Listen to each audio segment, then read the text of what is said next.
Hello, everyone. My name is Kevin Sanders, and I'm going to walk you through today's presentation on the government-wide accounting.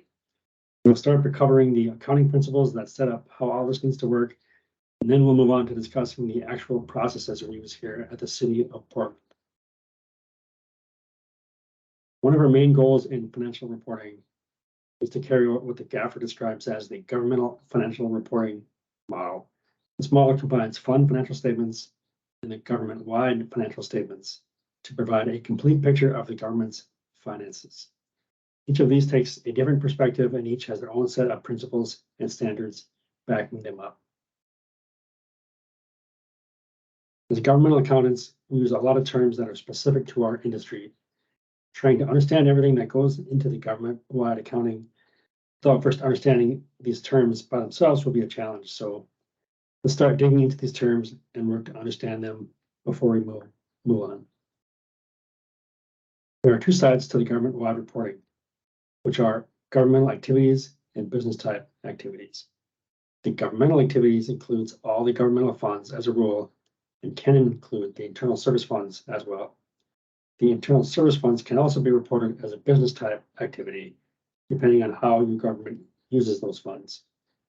Since our internal service funds at the city provide service to our governmental funds primarily, we classify them as a governmental activity.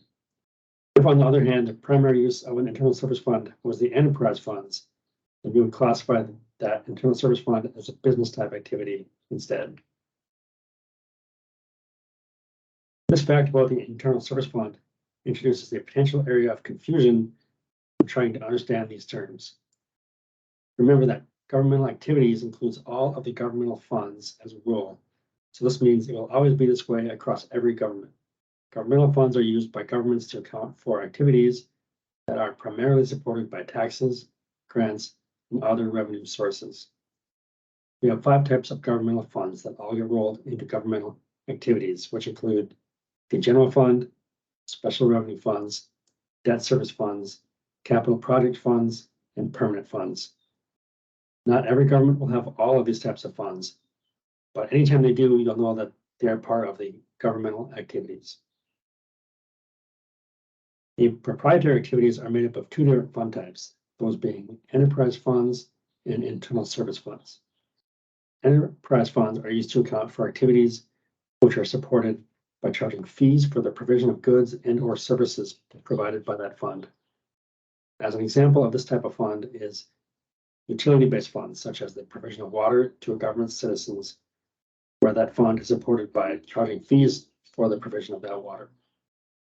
Enterprise funds will always be included in business type activities. Internal service funds are the other type of proprietary fund and are used to allocate shared costs to the government's other fund types or even potentially to other governments. The technical definition is any fund that is used to provide goods or services to other funds, departments, or agencies of the primary government and its component units, or to other governments on a cost reimburses basis. So the type of funds who primarily receive the allocated cost from internal service funds will play a big part whether that government decides to classify them as governmental activities or business type activities. The next concepts we need to begin understanding are the concepts of measurement focus and accrual basis. A simple way to understand the difference between measurement focus and accrual basis is to remember that measurement focus tells you what to measure, and accrual basis tells you when to measure it. Take a moment here to jot these down in your notes so you can remember them throughout the rest of the presentation. Measurement focus is one of the ways that GASB designed governmental accounting to tailor the information that gets reported based on the needs of the financial statement users. Current financial resources is a measurement focus designed to report on the near-term inflows, outflows, and balances of expendable financial resources. This measurement focus ignores the longer-term situation so that we can focus on the immediate viability of our government's operations. Let's consider a personal example to illustrate this point. In this example, Cynthia has a mortgage with monthly payment due every month. Her next month's payment will influence her immediate financial situation. since she'll need to save enough cash to make that payment when it comes due. However, her mortgage payments that are scheduled years in the future do not need to come out of her immediate cash resources, so we can ignore those payments when considering her near-term financial situation. Economic resources measurement focus instead focuses on the full financial picture of the government's operations. The goal here is to report all inflows, outflows, and balances affecting that position, regardless of whether they affect near-term liquidity or not. As another example, assume that Jared is applying for a home mortgage from Lorenzo the banker. Lorenzo the banker will want to know more than whether Jared can make his current payments. Instead, he'll want to know the full financial picture of Jared's financial situation to gain assurance that Jared can make every payment across the full 30-year mortgage period. There are two types of accrual basis that we need to understand as governmental accountants: accrual basis and modified accrual basis. Take a second to remember from a previous slide that accrual basis tells you when to measure the items that the measurement focus has told us needs to be measured. Accrual basis is the basis of accounting that most closely resembles the basis of accounting used by operations under FASB issued accounting principles.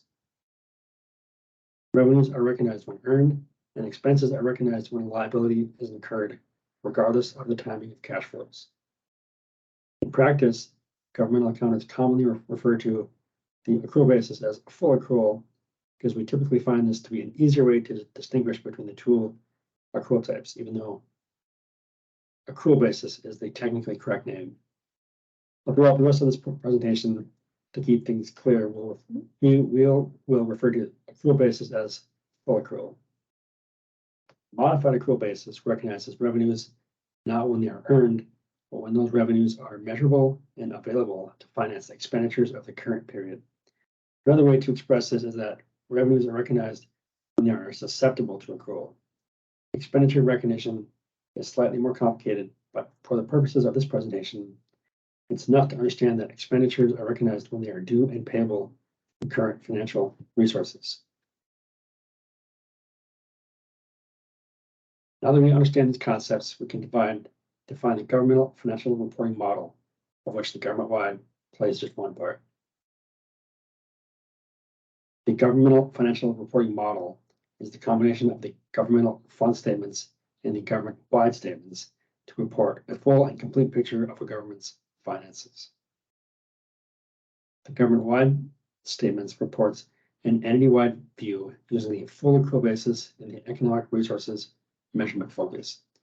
This is useful for the reader in analyzing the government's operational accountability, which is the responsibility of governments to report the extent to which they have met their operating objectives efficiently and effectively, using all resources available for that purpose, and whether they can continue to meet their objectives for the foreseeable future.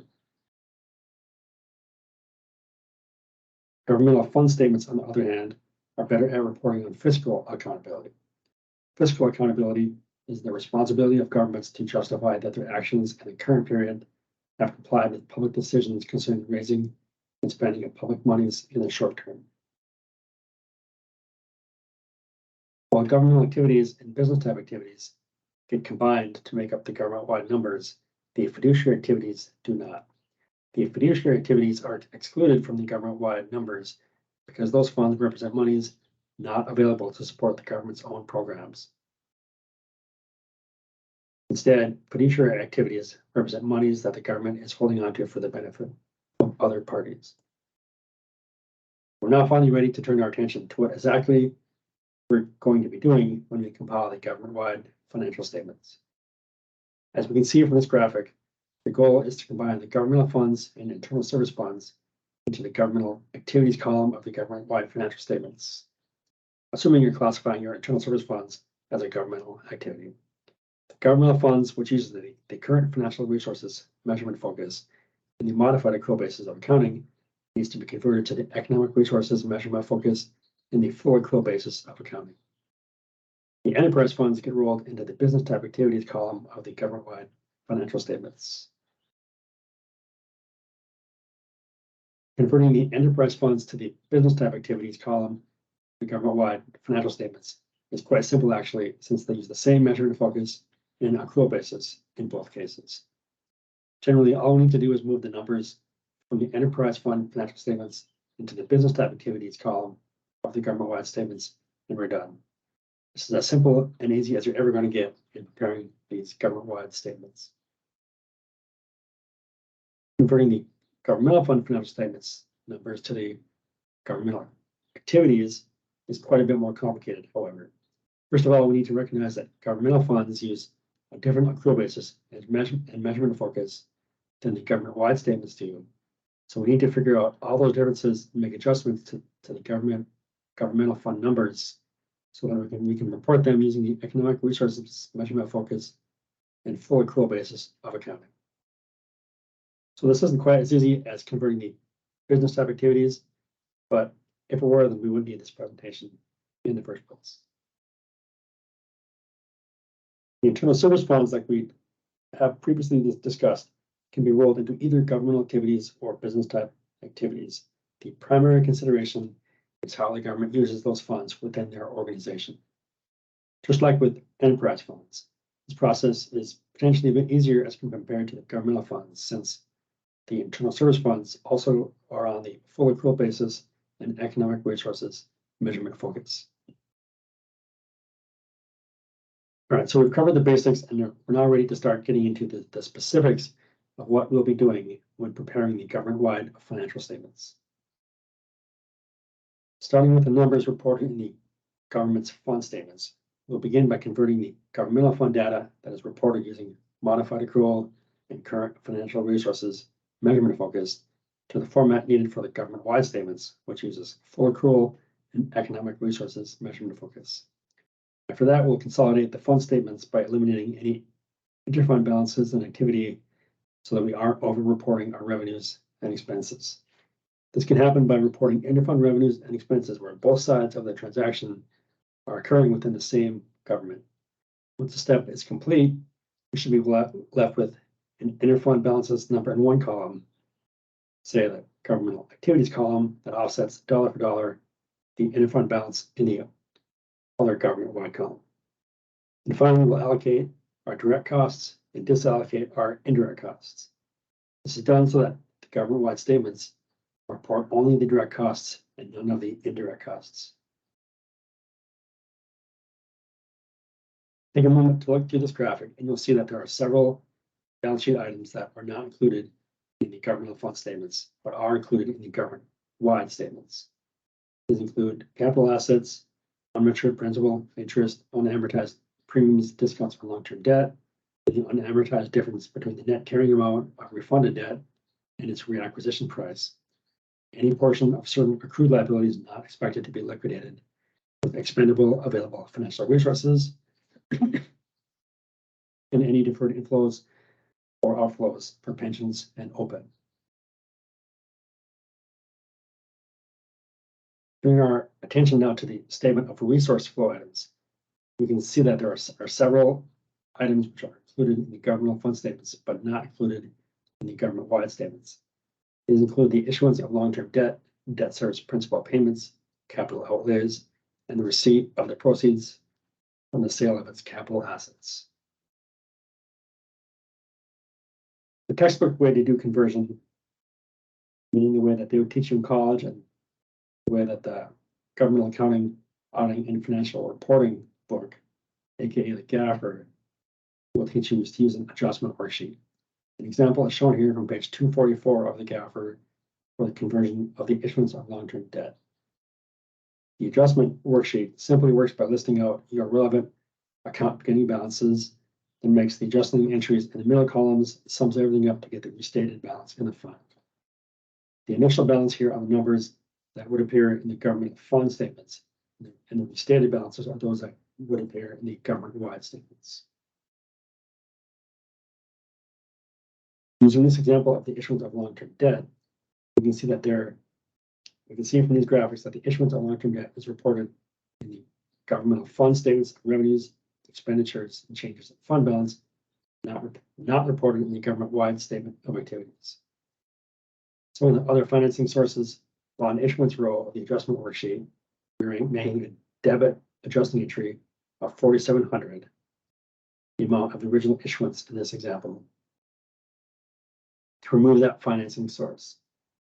This makes sense if you stop and think about it, because the issuance of long-term debt is recognized under modified accrual because that issuance brings in cash, which affects your government's current financial resources.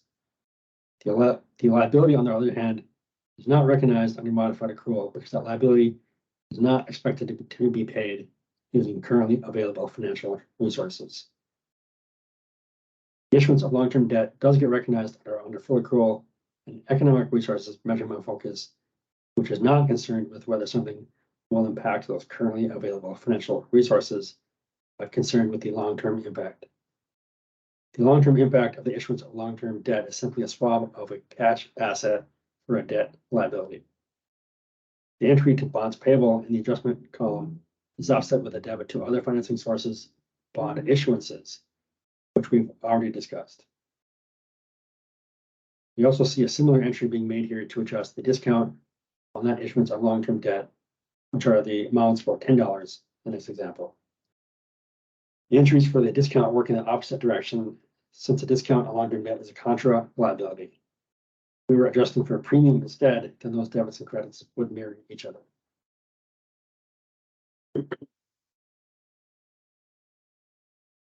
At the city, we handle this conversion in a different way, which is through the use of what we call group codes, instead of using an adjustments worksheet. Each group code represents a specific financial statement line item and contains one or more individual GL accounts. Some group codes may contain 100 or more individual GL accounts that get summed up together to give us the amount we will report for that financial statement line item in the relevant financial statement. Think back to the previous slide, which stated that the bond liability is included in the government-wide statements, but not the governmental fund statements. These group codes accomplish this by including a group code for the government-wide statements, Gov 2715, and no group for the governmental fund statements. Therefore, this long-term liability GL account 265100 exists for the government-wide statements, but it does not exist for the governmental fund statements. The revenues and expenditures accounts related to the city's bond work in the opposite direction, where they are reported in the governmental fund statements, but not the government-wide statements. This is just one example of conversion, but there are plenty more examples available to you in Chapter 18 of the GAFR. The next step in the process is consolidation. The consolidation process from a service level view might be really simple, since we've already converted the governmental fund numbers to the full accrual basis and economic resources measurement focus. In theory, we just now add up all the adjusted numbers and report them in the governmental activities column of the government-wide statements. Except, of course, in governmental accounting, it's just can't be this simple. So the complicating factor for the consolidation step is that we need to worry about interfund balances. The fund statements, as opposed to the government-wide statements, take a fund level view and report based on their measurement basis and accrual method, everything for that fund alone. Some of this activity being reported in the fund statements is the interfund activity that occurs in those funds. So, for example, these items could be interfund transfers, interfund loans, and interagency revenues and expenses, which would all result in activity in one fund offset by activity in another fund. None of this activity should be reported in the government-wide statements, because from the government-wide perspective, these accounts sum to zero and have no net impact on total net position. Reporting them in the government-wide statements would then distort the true effect that these revenues and expenses have on the government-wide net position. During this whole process of preparing the government-wide financial statements, the city does several entries at year end to give us the correct numbers for the government-wide statements. These entries are done in memo form, which means they're not done in the city's ERP system and are instead done in the government-wide preparation work papers. The first two entries are internally referred to as GW01, GW02, and GW05. These memo entries are eliminating revenues and expenditures or expenses from the fund statements that do not get reported in the government-wide statements. GW01 is where we eliminate the internal service fund operating revenue and operating expenses, excluding that portion of the cost of goods sold to outside parties from the government-wide numbers.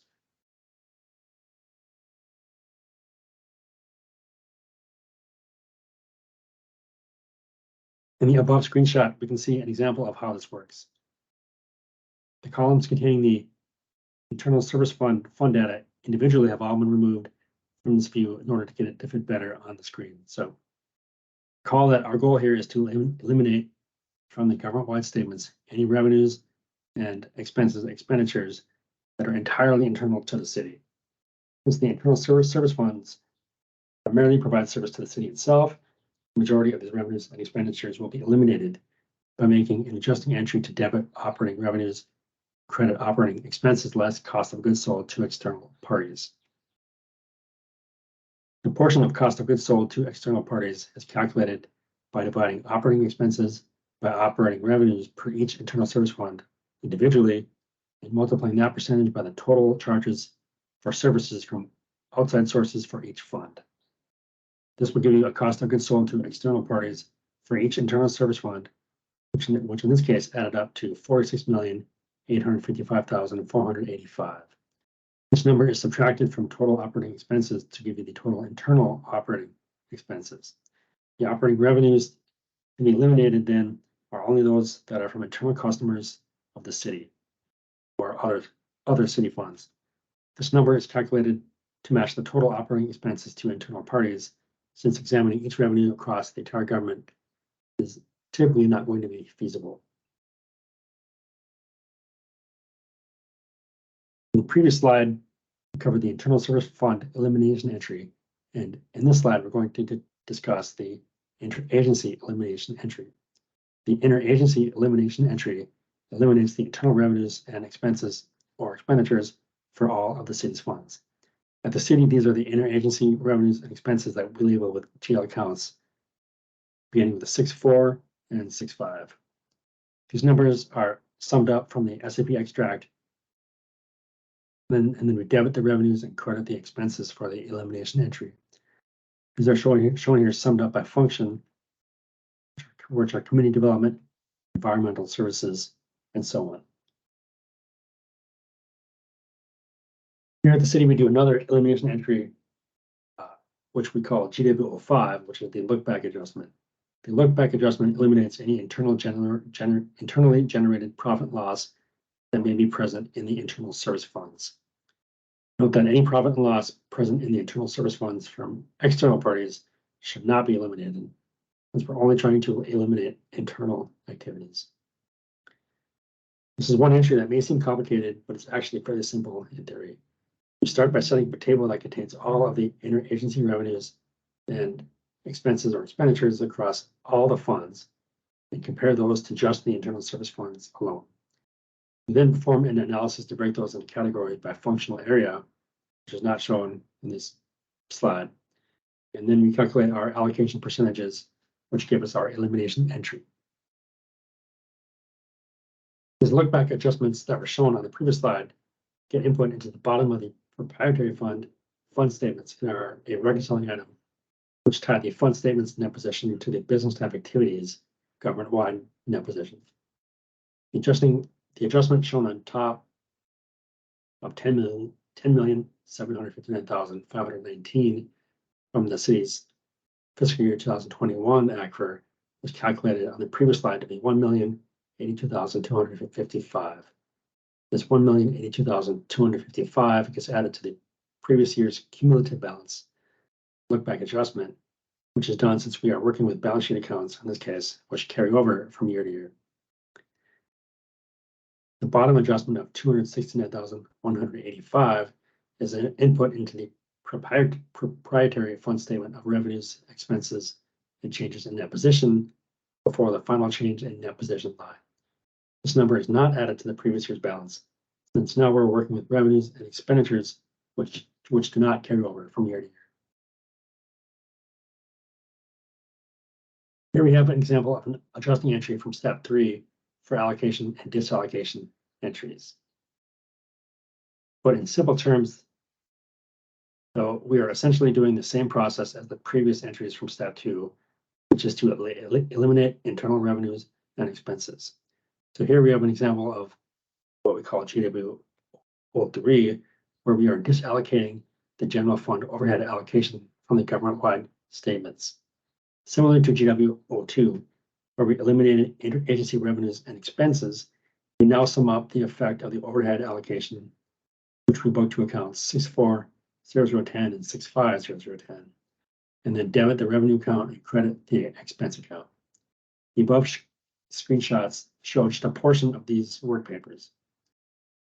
Again, the goal of all this is to eliminate any internal revenues and expenses, which sum up to zero by being entirely internal to the city and have no net impact on the government-wide net position.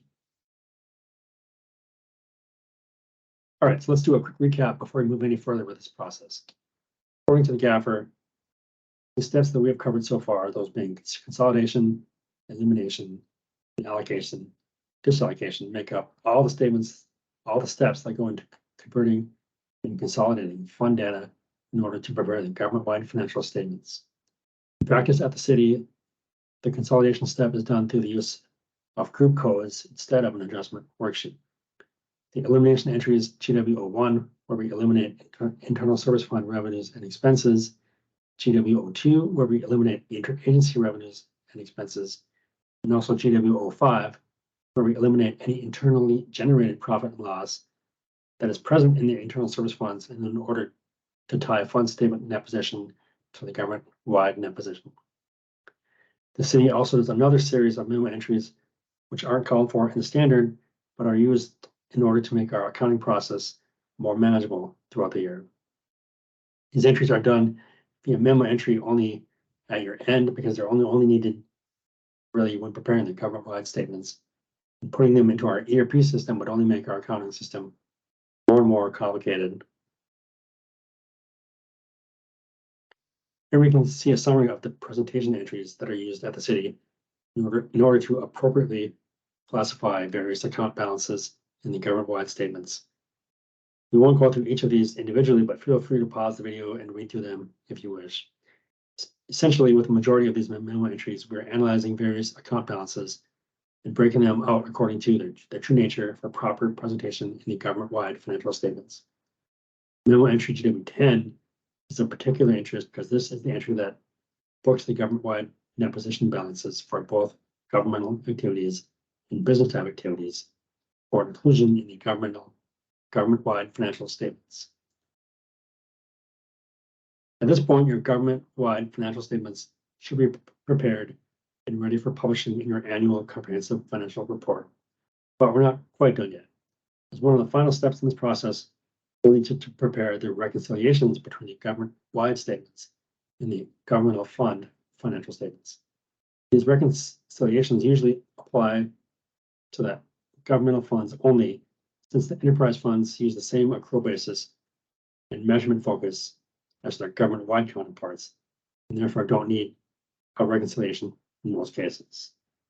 Technically, the look-back adjustment, which is just included at the bottom of the enterprise fund statements, would be that same reconciliation, but it only has one line.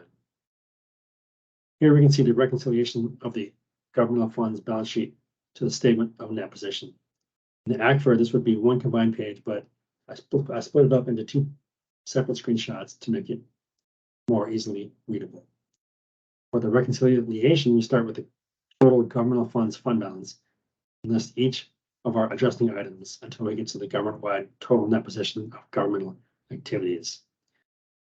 So we're basically giving a summary of all the steps we went through to turn our governmental funds balance sheet into the government-wide statement of net position. On this slide, we're looking at the reconciliation of the statement of revenues, expenditures, and changes in fund balance of governmental funds to the statement of activities.